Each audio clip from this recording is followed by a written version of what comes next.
Hello दोस्तों, आप सभी लोगों का हमारे यूट्यूब चैनल में स्वागत है। जैसा कि हम बायोलॉजी का जो एक सीरीज चालू किए हैं जिसमें बायोलॉजी के जो है चैप्टर वाइज प्रश्नों को जो है सॉल्व करवा रहे हैं।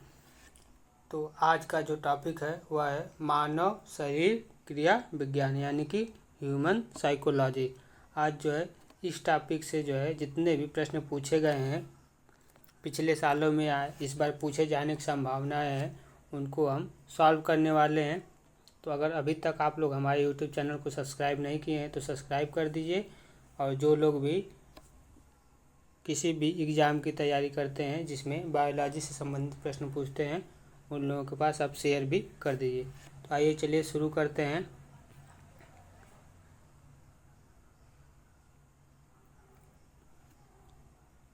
इसमें पहला प्रश्न पूछा गया है।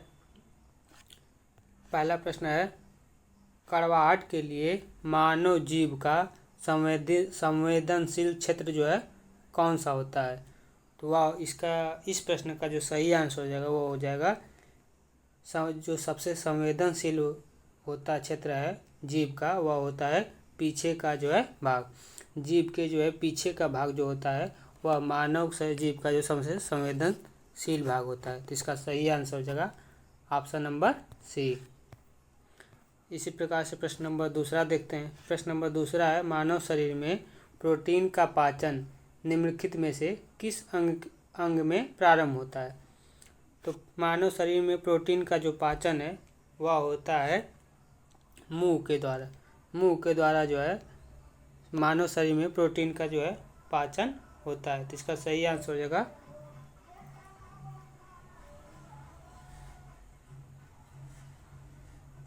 मुने इसका हो जाएगा अमाशय के द्वारा पाचन। तो इसका सही आंसर नंबर डी। अगला प्रश्न है प्रश्न नंबर 3। प्रश्न नंबर 3 है, मनुष्य की मुख गुहा में निम्न में से किसका पाचन प्रारंभ होता है। तो मनुष्य की जो मुख गुहा में पाचन जो होता है वह होता है कार्बोहाइड्रेट का जो है पाचन होता है। इसका सही आंसर हो जाएगा ऑप्शन नंबर सी। अगला प्रश्न है प्रश्न नंबर 4। प्रश्न है, मानव शरीर में यकृत वसा के पाचन में महत्वपूर्ण भूमिका निभाता है। यह कथन है और इसका जो कारण है वह है कि यकृत दो महत्वपूर्ण वसा पाचक एंजाइम उत्पन्न करता है।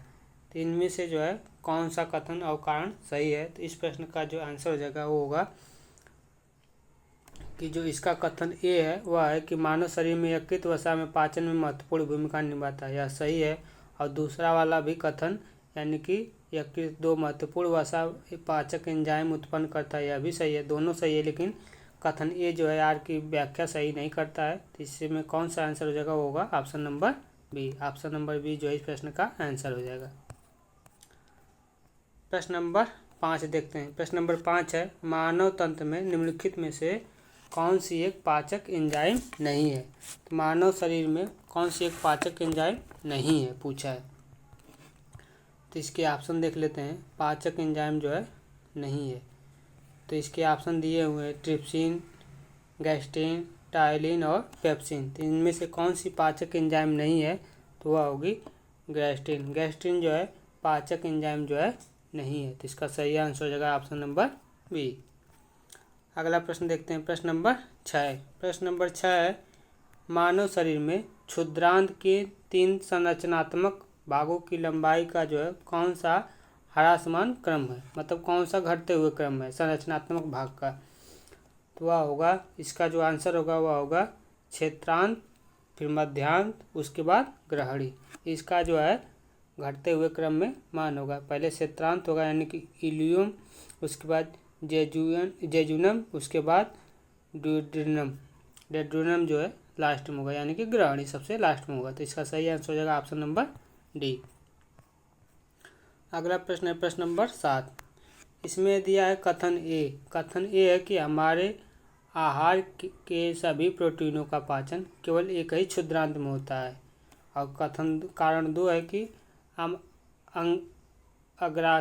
अमाशय से जो है प्रोटीन का पाचन करने वाली एंजाइम को जो है क्षुद्रांत में जोड़ा जाता है। तो दोनों कथन दिए हुए हैं। तो इसका जो आंसर हो जाएगा वो होगा कि जो इसमें पहला वाला पॉइंट दिया हुआ है, यानी कि कथन ए जो दिया है कि हमारे आहार के सभी प्रोटीनों का पाचन केवल क्षुद्रांश से ही होता है, तो यह वाला बात गलत है। जबकि कथन कारण जो दिया है कि अग्राशय से जो प्रोटीन का पाचन करने वाले एंजाइम को क्षुद्रांत में छोड़ा जाता है, तो यह वाला सही है, यानी कि ये गलत है और आर सही है। तो यह किस में है, तो यह है ऑप्शन नंबर डी में दिया है। तो इसका सही आंसर हो जाएगा ऑप्शन नंबर डी। अगला प्रश्न है प्रश्न नंबर 8। प्रश्न नंबर 8 में पूछा गया है, अग्राशय को पाचक रस के उत्पादन के लिए उत्प्रेरित करने वाला हार्मोन्स जो है निम्नलिखित में से कौन सा हार्मोन्स है। तो अग्राशय को पाचक रस के उत्पादन के लिए उत्प्रेरित करने वाला जो हार्मोन्स है वह है सेक्रेटिन। सेक्रेटिन जो हार्मोन्स है वह अग्राशय को पाचक रस के उत्पादन के लिए जो है उत्तेजित करता है। तो इसका सही आंसर हो जाएगा ऑप्शन नंबर सी। अगला प्रश्न है प्रश्न नंबर 9। प्रश्न है कि मानव शरीर में पाचन का अधिकांश भाग किस अंग में जो है संपन्न होता है। तो मानव शरीर में पाचन का अधिकांश भाग किस अंग में संपन्न होता है। तो इसके ऑप्शन देख लेते हैं। इसके ऑप्शन दिए हैं, तो मानव शरीर का अधिकांश भाग किस भाग में संपन्न होता है, तो वह होता है छोटी आंत में। तो इसका सही आंसर हो जाएगा छोटी आंत। अगला प्रश्न देखते हैं प्रश्न नंबर 10। प्रश्न है, मनुष्य में एफ्लाटॉक्सिन खाद्य विषाक्तन के द्वारा सामान्यतः कौन सा अंग जो है प्रभावित होता है। तो इस प्रश्न का जो सही आंसर हो जाएगा होगा वह जो कौन सा अंग प्रभावित होता है, तो यकृत जो है अंग प्रभावित होता है। तो इसका सही आंसर हो जाएगा ऑप्शन नंबर डी। इसी प्रकार से अगला प्रश्न देखते हैं प्रश्न नंबर 11। प्रश्न नंबर 11 है कि लार निम्नलिखित में से किसके पाचन में जो है सहयोग करती है।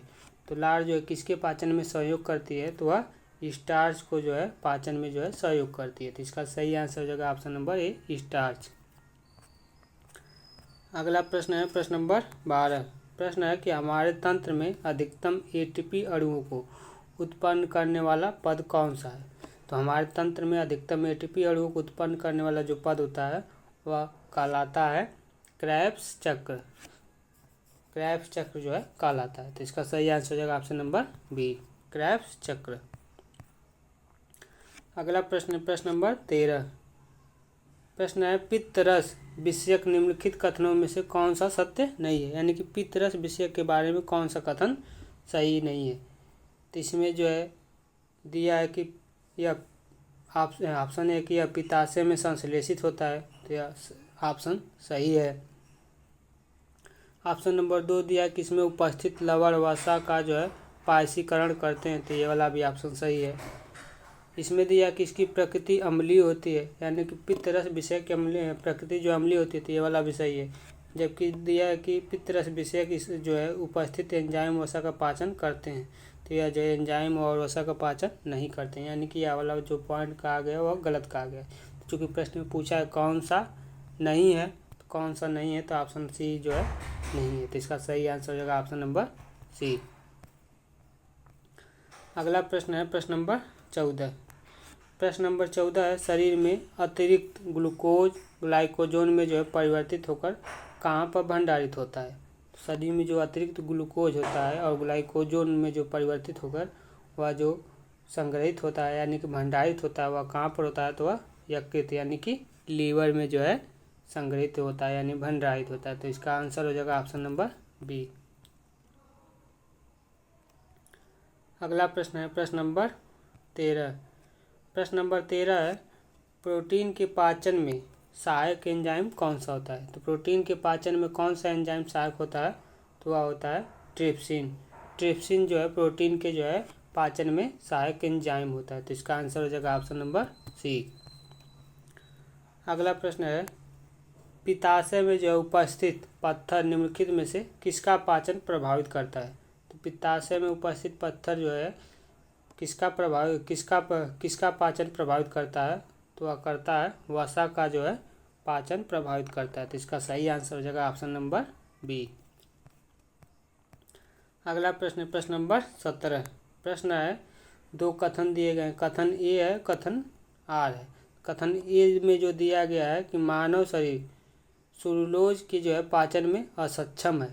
तो मानव शरीर जो है सेलुलोज के पाचन में असक्षम है, तो यह बात सही है। कथन 2 यानी कि कारण 2 जो दिया है कि मानव शरीर में स्टार्च अपघटक एंजाइम और डाइजेस्टेस विद्यमान रहते हैं, तो ये वाली बात भी सही है। यानी कि 1 और 2 जो है दोनों सही है, लेकिन आर जो है ये की व्याख्या नहीं करता है। तो इसमें से कौन सा ऑप्शन हो जाएगा, तो ऑप्शन नंबर बी जो है सही होगा। आर जो है ये की व्याख्या सही नहीं करता है, यानी कि स्पष्टीकरण नहीं करता है, जबकि दोनों ही बातें सही है। तो इसका सही आंसर हो जाएगा ऑप्शन नंबर बी। अगला प्रश्न है प्रश्न नंबर 18। प्रश्न नंबर 18 है प्रश्न नंबर 18 है कि सामान्य मानव के संदर्भ में निम्नलिखित में से कौन सा कथन जो है, इन कथनों पर जो है विचार करना, कौन सा कथन सही है। तो इसमें है कि ऑप्शन ए है कि पॉइंट 1 है कि HCl की जो है मौजूदगी की अनुक्रिया के रूप में ग्रहणी से सिक्रेटिन जो है उत्पन्न होती है, तो यह वाली बात सही है। पॉइंट 2 है कि वसी अम्लों की जो है मौजूदगी की जो है अनुक्रिया के रूप में क्षुद्रांत में एंटरोगेस्ट्रॉन जो है उत्पन्न होता है, तो यह वाली बात भी सही है। यानी कि दोनों ही बातें सही है, तो यानी कि दोनों ही सत्य होगी। तो यह किस में है, तो यह ऑप्शन नंबर सी में है। तो इसका सही आंसर हो जाएगा ऑप्शन नंबर सी। अगला प्रश्न है प्रश्न नंबर 19। प्रश्न नंबर 19 है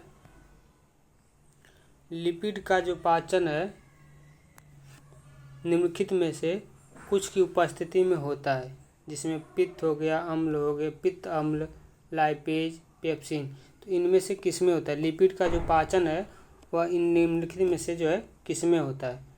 तो लिपिड का पाचन जो है वह होता है पित्त अम्ल और लाइपेज में होता है, जबकि पेप्सिन में जो है नहीं होता है। तो 1 और 2 किस में है, तो वह है ऑप्शन नंबर सी में।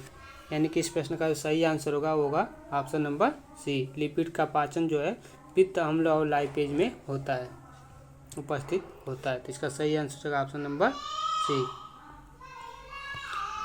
अगला प्रश्न है प्रश्न नंबर 20। प्रश्न नंबर 20 है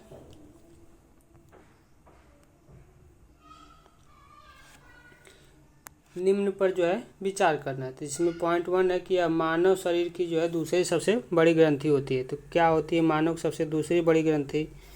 दूसरा है कि इसका रस जो है एक विशेष प्रकार की कोशिकाओं से जो है स्रावित होता है तथा यह क्षारी भी होता है। तीसरा है कि इसके रस को जो है पूर्ण पाचक रस कहा जाता है। तो यह तीनों गुण जो है किसमें होते हैं, तो ये तीनों गुण जो है पैनक्रियाज यानी कि अग्नाशय में उपस्थित होते हैं। अग्नाशय में जो है यह तीनों गुण उपस्थित होते हैं। अग्नाशय के जो है रस को पूर्णपाचक के रस के रूप में जो है संग्रहित पूर्णपाचक रस के रूप में कहा जाता है। अग्नाशय जो है मानव शरीर की दूसरी सबसे बड़ी ग्रंथि भी होती है, और अग्नाशय रस जो है एक विशेष प्रकार की कोशिकाओं से भी स्रावित होता है, और यह अग्नाशय रस क्षारी भी होता है। तो यानी इस प्रश्न का सही आंसर हो जाएगा ऑप्शन नंबर सी। अगला प्रश्न है प्रश्न नंबर 21। प्रश्न नंबर 21 है प्रश्न नंबर 21 दिया है कि मानव भोजन में वसा अम्लों का एक भाग होना चाहिए। मानव भोजन में वसा अम्लों का एक भाग होना चाहिए, तो ये वाली बात जो है सही है।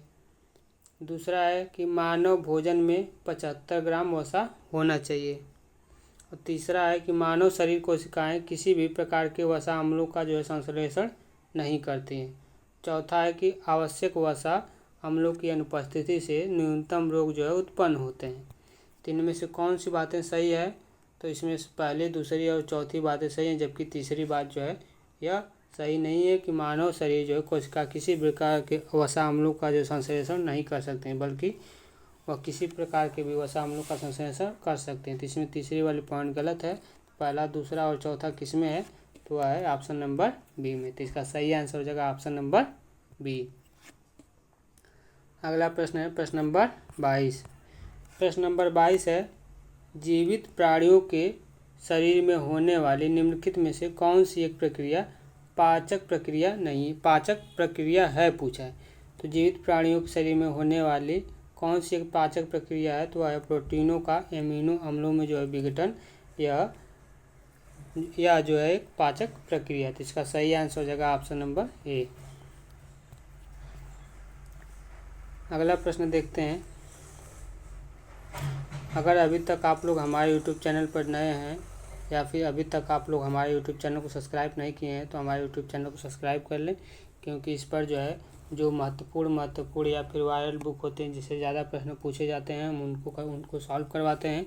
अगर आप लोग इन प्रश्नों को कर लेते हैं तो एग्ज़ाम में आपको जो है पेपर से संबंधित प्रश्न से संबंधित कोई भी दिक्कत नहीं आएगी। चलिए शुरू करते हैं। अगला प्रश्न है प्रश्न नंबर 23। हमारे शरीर के पृष्ठ के नीचे जो वसा होती है वह निम्नलिखित में से एक के जो है विरुद्ध बाधा के रूप में कार्य करती है। तो हमारे शरीर के पीछे जो वसा होती है वो किसके विरुद्ध कार्य करती है? तो इसका आंसर हो जाएगा वह शरीर से जो है ऊष्मा की जो हानि होता है उसी के बाधा के रूप में जो है काम करती है। तो इसका आंसर हो जाएगा ऑप्शन नंबर ए। अगला प्रश्न है प्रश्न नंबर 24। प्रश्न नंबर 24 है कि चिकित्सक परामर्श देते हैं कि हमें अपना भोजन वनस्पति घी की अपेक्षा तेल में बनाया जाना चाहिए, और वह क्यों बनाया जाना चाहिए? क्योंकि तो इसका आंसर होगा क्योंकि तेल में जो है असंतृप्त वसाएं होती हैं। तेल में जो है असंतृप्त वसाएं होती हैं, इसलिए वनस्पति घी की अपेक्षा जो है तेल में हमें अपना भोजन बनाना चाहिए। तो इसका सही आंसर हो जाएगा ऑप्शन नंबर ए। अगला प्रश्न है प्रश्न नंबर 25। प्रश्न नंबर 25 है दंत क्षय का जो है मुख्य कारण है मुख्य के भीतर होने वाले जीवाणु। और क्या होते हैं? तो दंत का अगर क्षय हो रहा है मतलब दांत खराब हो रहे हैं तो उसका मुख्य कारण होता है मुख के भीतर होने वाले जीवाणु। और क्या होता है? और होता है कार्बोहाइड्रेट के खाद्य कणों के मध्य अंतर व्यवहार।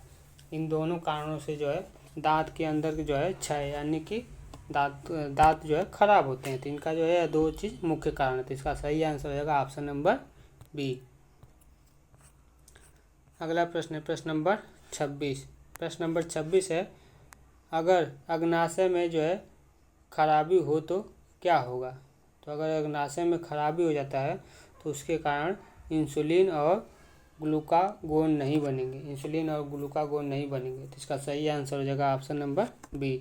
अगर अग्नाशय में खराबी हो तो क्या होगा? तो इंसुलिन और ग्लूकागोन नहीं बनेंगे। तो इसका सही आंसर हो जाएगा ऑप्शन नंबर बी। अगला प्रश्न है प्रश्न नंबर 27। प्रश्न है मानव शरीर में पुच्छ कौन सी संरचना से जो है संलग्न होती है? तो मानव शरीर में जो पुच्छ होती है वह बृहदांत यानी कि लार्ज इंटेस्टिन से जो है संलग्न होती है। तो इसका सही आंसर हो जाएगा ऑप्शन नंबर ए बृहदांत। अगला प्रश्न है प्रश्न नंबर 28। प्रश्न नंबर 28 है अधिकांश प्राणियों के जीवित पदार्थ का लगभग 80% जो है पदार्थ होता है। तो कौन सा पदार्थ होता है? जीवित पदार्थ का लगभग 80% पदार्थ जो है कौन सा होता है? तो वह होता है प्रोटीन जो है मानव प्राणियों के जो है जीवित रहने के लिए 80% पदार्थ जो है प्रोटीन होता है। तो इसका सही आंसर हो जाएगा ऑप्शन नंबर ए। अगला प्रश्न है प्रश्न नंबर 29। प्रश्न है कि कौन सा यौगिक मानव शरीर में संग्रहित नहीं रहता है? इनमें से ऐसी क्या चीज़ है जो कि मानव शरीर में जो है संग्रहित नहीं रहती है? तो इसका आंसर हो जाएगा एमिनो अम्ल। एमिनो अम्ल जो है मानव शरीर में जो है संग्रहित नहीं रहता है। तो इसका सही आंसर हो जाएगा ऑप्शन नंबर बी एमिनो अम्ल। अगला प्रश्न है प्रश्न नंबर 30। प्रश्न है मानव स्वास्थ्य के लिए ट्रांस वसा सामान्यतः हानिकारक समझा जाता है क्योंकि यह स्तर को जो है किस स्तर को जो है यह कम करता है? तो इस प्रश्न का आंसर हो जाएगा यह जो है HDL का जो है स्तर कम करता है। तो इसका आंसर हो जाएगा ऑप्शन नंबर ए। अगला प्रश्न है प्रश्न नंबर 31। प्रश्न नंबर 31 है कि मानव तंत्र में प्रतिअक्षी कारकों का जो कार्य है वह क्या कहलाता है? तो मानव तंत्र में प्रतिअक्षी कारकों का जो कार्य है वह कहलाता है एक मुक्त मूलों के जो है प्रभावों से कोशिकाओं को बचाते हैं।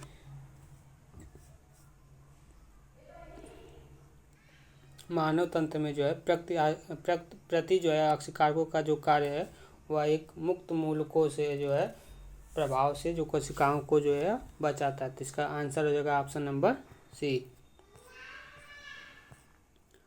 अगला प्रश्न देखते हैं। अगला प्रश्न है प्रश्न नंबर 32। प्रश्न है कि अस्थि एवं दंत निर्माण हेतु निम्नलिखित में से किनकी आवश्यकता होती है। तो अस्थि और दांत के जो है निर्माण में किसकी आवश्यकता होती है। तो वह होती है कैल्शियम और फास्फोरस। कैल्शियम और फास्फोरस की जो आवश्यकता है वह दांत और अस्थि के जो है निर्माण में जो है इसकी आवश्यकता होती है। तो इसका सही आंसर हो जाएगा ऑप्शन नंबर डी। अगला प्रश्न है प्रश्न नंबर 33। प्रश्न है मनुष्य के जीवन काल में कितने दांत 2 बार विकसित होते हैं।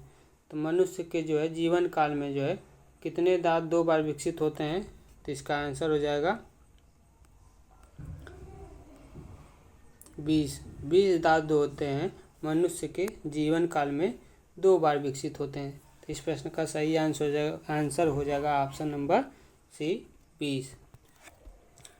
अगला प्रश्न है प्रश्न नंबर 34। प्रश्न है कि निम्नलिखित में से कौन सा मानव दंत केवल अस्थायी दंत विन्यास में जो है प्रकट होता है। तो इनमें से कौन सा जो मानव दंत है जो केवल अस्थायी दंत विन्यास में प्रकट होता है। तो इसका आंसर होगा चौवर्णक दांत, यानी कि मोलर जो दांत होते हैं चौवर्णक दांत, वह मानव दंत में जो केवल अस्थायी दंत विन्यास में जो है प्रकट होते हैं। तो इसका सही आंसर हो जाएगा ऑप्शन नंबर बी। अगला प्रश्न है कि मानव शरीर की सबसे बड़ी ग्रंथि क्या होती है। तो मानव शरीर की जो सबसे बड़ी ग्रंथि होती है वह होती है यकृत। मानव शरीर की जो सबसे बड़ी ग्रंथि यकृत होती है। यह प्रश्न जो है बहुत ही इम्पोर्टेंट है क्योंकि यह पेपर में सैकड़ों बार पूछ चुका है और बार बार पूछता है। तो इसको आप लोग याद रखिएगा कि मानव शरीर की सबसे बड़ी ग्रंथि क्या होती है। तो वह होती है यकृत। अगला प्रश्न है प्रश्न नंबर 36। प्रश्न नंबर 36 है मानव शरीर से संबंधित निम्नलिखित कथनों पर जो है विचार करना है। यानी कि मानव शरीर से संबंधित कौन सा कथन सही है कौन सा गलत। तो मानव शरीर में जो है पित्तवाहिनी अमाशय में अपनी अंतर्वर्धुत मोचित करती है। तो यह पॉइंट जो है गलत है। मानव शरीर में जो पित्तवाहिनी अमाशय में मोचित नहीं करती है।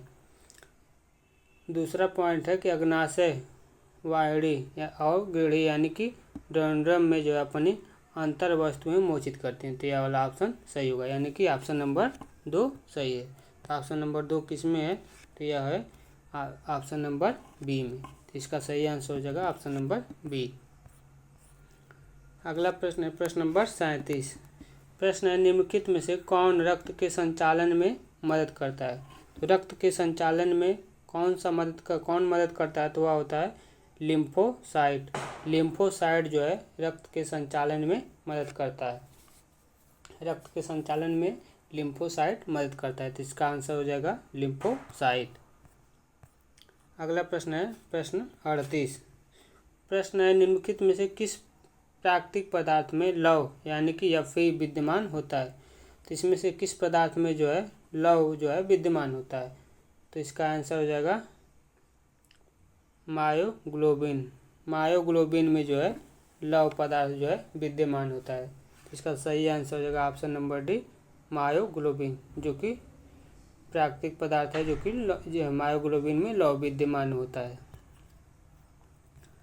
अगला प्रश्न देखते हैं प्रश्न नंबर 39। प्रश्न नंबर 39 क्या है। प्रश्न है कि रक्त में ग्लाइकोसिलेटेड हीमोग्लोबिन यानी कि HbA1c का जो मापन है वह निम्नलिखित में से किसके प्रबंधन के लिए लाभदायक है। तो HbA1c जो है का मापन किस प्रबंधन के लिए लाभदायक है। तो वह है हीमोफीलिया। हीमोफीलिया के लिए जो है ग्लाइकोसिलेटेड हीमोग्लोबिन जो है हीमोफीलिया के लिए जो है लाभदायक है। तो इसका सही आंसर हो जाएगा ऑप्शन नंबर बी। अगला प्रश्न है प्रश्न नंबर 40। प्रश्न है हीमोग्लोबिन के संबंध में निम्नलिखित में से कौन सा कथन सही नहीं है। तो इस प्रश्न को आप लोग ध्यान दीजिएगा। इस प्रकार के प्रश्न में पूछा गया है कि हीमोग्लोबिन के संबंध में जो है कौन सी बात सही नहीं है। तो आइए देख लेते हैं। पहली बात है कि यह हीमोग्लोबिन जो है लाल रंग का होता है, तो यह बात सही है। दूसरा दिया है कि यह फेफड़े से कोशिकाओं तक ऑक्सीजन का वाहक होता है, तो हीमोग्लोबिन जो है फेफड़े से कोशिकाओं का तक जो है ऑक्सीजन का वाहक होता है, तो यह बात भी सही है। चौथा पॉइंट है कि यह ऊतक से फेफड़ों तक कार्बन डाइऑक्साइड को पहुंचाता है, तो हीमोग्लोबिन जो है ऊतकों से फेफड़ों तक कार्बन डाइऑक्साइड को जो है पहुंचाता है, यह बात भी सही है। अगला है कि हीमोग्लोबिन जो है कुछ अम्लीय होता है, तो हीमोग्लोबिन अम्लीय नहीं होता है बल्कि यह क्षारीय होता है, तो इसका सही आंसर हो जाएगा। तो चूँकि प्रश्न में पूछा गया है कि कौन सा नहीं है, तो ऑप्शन नंबर सी जो है नहीं है, तो इसका सही आंसर हो जाएगा ऑप्शन नंबर सी। अगला प्रश्न है प्रश्न नंबर 40। प्रश्न नंबर 40 है निम्नलिखित में से किस जीव का जो है रक्त सफ़ेद होता है, तो निम्नलिखित में से किस रक्त का जीव सफ़ेद होता है, तो इसका आंसर हो जाएगा तिलचट्टा यानी कि कॉकरोच। तिलचट्टा का जो है रक्त वह सफ़ेद होता है, यानी कि कॉकरोच का जो रंग होता है, ब्लड होता है, वह सफ़ेद होता है, तो इसका सही आंसर हो जाएगा ऑप्शन नंबर बी। अगला प्रश्न है मनुष्य के शरीर के किस अंग में लिम्फोसाइट का जो है निर्माण होता है, तो मनुष्य के शरीर के किस अंग में लिम्फोसाइट का निर्माण होता है, तो वह होता है अस्थि मज्जा। अस्थि मज्जा में जो है लिम्फोसाइट का जो है निर्माण होता है, तो इसका सही आंसर हो जाएगा ऑप्शन नंबर बी अस्थि मज्जा। अगला प्रश्न है प्रश्न नंबर 43। प्रश्न है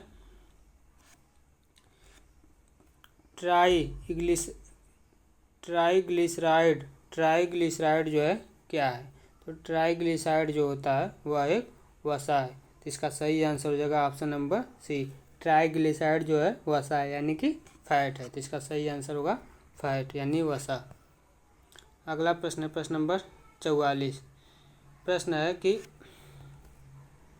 वेट्रिकल्स में एट्रिया की तुलना में पेशी की जो है दीवारें मोटी क्यों होती है, तो वेट्रिकल्स में एट्रिया की तुलना में पेशी की दीवारें मोटी क्यों होती है, तो इस प्रश्न का आंसर हो जाएगा कि वेट्रिकल्स को विभिन्न अंगों में जो है रक्त पंप करना पड़ता है, तो इसका आंसर हो जाएगा ऑप्शन नंबर बी कि वेट्रिकल्स में जो है वेट्रिकल को विभिन्न अंगों में जो है रक्त पंप करना पड़ता है, इस वजह से वेट्रिकल्स में एट्रिया की तुलना में पेशी की जो दीवारें होती है वह मोटी होती है, तो इसका सही आंसर ऑप्शन नंबर बी हो जाएगा। अगला प्रश्न है प्रश्न नंबर 45।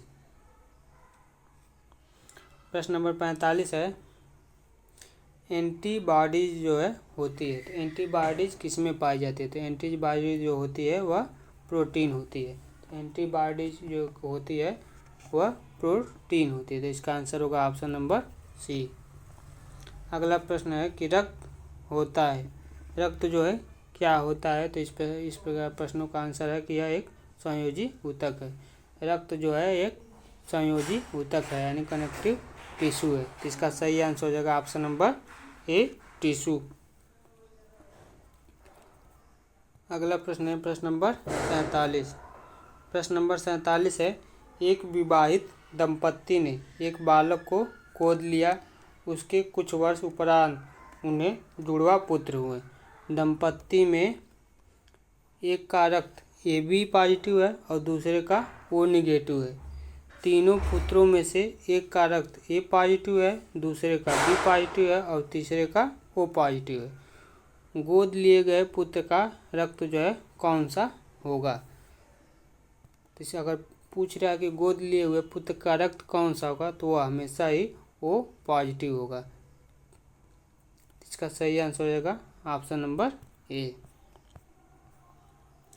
अगला प्रश्न है प्रश्न नंबर 48। प्रश्न है कि RH फैक्टर का नाम का जो है आधार है, यानी कि किसके नाम पर RH फैक्टर का नाम रखा गया है, तो इसका आंसर हो जाएगा चमगादड़। RH फैक्टर का नाम का आधार जो है वह चमगादड़ है, तो इसका आंसर हो जाएगा ऑप्शन नंबर ए। अगला प्रश्न है प्रश्न नंबर 49। प्रश्न है कि रक्त समूह की जो है खोज किसने की है। तो रक्त समूह की खोज जो की है वह कार्ल लैंडस्टीनर ने की है। तो रक्त समूह यानी कि ब्लड ग्रुप की खोज किसने की है। तो कार्ल लैंडस्टीनर जो है रक्त समूह की खोज की थी। इसका आंसर हो जाएगा ऑप्शन नंबर डी। अगला प्रश्न है प्रश्न नंबर 50। प्रश्न नंबर 50 है निम्नलिखित किसी सामान्य व्यक्ति में रक्त के संदर्भ में निम्नलिखित में से कौन सा कथन सही है। यानी कि रक्त के संबंध में कौन सा कथन सही है देखना है। तो इसमें ऑप्शन 1 है कि धमनियों की तुलना में सिरों की संख्या कम होती है और उनमें हर समय शरीर में जो है रक्त की मात्रा कम रहती है। तो चूँकि पूछा है कि निम्न कौन सा कथन सही है, रक्त के संबंध में पूछा है, तो इसमें होता है कि धमनियों की तुलना में सिराओं की संख्या कम होती है और उनमें हर समय शरीर के जो है रक्त की मात्रा कम होती है। ये वाला गलत है। पूछा है रक्त की कुल मात्रा का लगभग 70% रक्त कोशिकाओं के रूप में होता था, यह भी गलत है। उसके बाद श्वेत रक्त कोशिकाएं WBC केवल लसिका परत की जो है बनी होती थी, यह भी गलत है। तो बचा कौन, ऑप्शन नंबर डी कि रक्त में WBC की तुलना में बिम्बाणु यानी कि प्लेटलेट अधिक होते हैं। यानी प्लेटलेट्स जो है हमेशा रक्त में WBC से जो है अधिक होते हैं। तो यह वाला ऑप्शन सही होगा, यानी कि 50 का ऑप्शन 50 का जो है डी सही होगा।